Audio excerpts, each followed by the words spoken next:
રાપરમાં રખડતા ઢોરો મુદ્દે ઉગ્ર જનાક્રોશ, નગરપાલિકાને અલ્ટિમેટમ। રાપર શહેરમાં આડેધડ રખડતા ઢોરોના કારણે વધતા અકસ્માતો અને માનવભોગના બનાવોને લઈને રાપર તાલુકા કોંગ્રેસ સમિતિ અને રાપર તાલુકા આમ આદમી પાર્ટી દ્વારા ઉગ્ર જનાક્રોશ વ્યક્ત કરવામાં આવ્યો હતો। ઢોરમુક્ત રાપર, સુરક્ષિત રાપરના નારા સાથે યોજાયેલા આંદોલન દરમિયાન રાપર ચીફ ઓફિસર શ્રીને આવેદનપત્ર પાઠવી તાત્કાલિક નક્કર અને અસરકારક કાર્યવાહી કરવાની માંગ કરવામાં આવી હતી। રખડતા ઢોરોના કારણે રાપર શહેરમાં અત્યાર સુધી 6 નિર્દોષ નાગરિકોના મોત થયા છે, તેમજ 20 થી 25 જેટલા લોકોને અસ્થિભંગ સહિતની ગંભીર ઇજાઓ પહોંચી છે।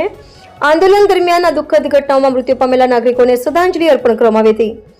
આંદોલનકારોએ આક્ષેપ કર્યો હતો કે રખડતા ઢોરોના કારણે લોકોના જીવ જઈ રહ્યા છે, છતાં નગરપાલિકા માત્ર દાવા અને નિવેદનો આપી પોતાની જવાબદારીમાંથી બચવાનો પ્રયાસ કરી રહી છે।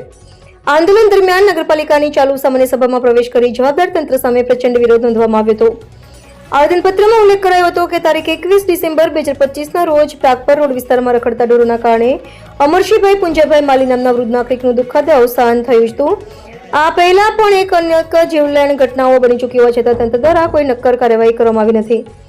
આંદોલનકારોએ સ્પષ્ટ ચેતવણી આપી હતી કે આગામી 7 દિવસની અંદર જો રખડતા ઢોરો સામે અસરકારક કાર્યવાહી નહીં થાય તો રાપર નગરપાલિકા પર તાળાબંધી ઉગ્ર આંદોલન કરવામાં આવશે, જેના માટે સંપૂર્ણ જવાબદારી વહીવટી તંત્રની રહેશે। રિપોર્ટર વસીમ સિદ્દીક, કોટવાળ, રાપર।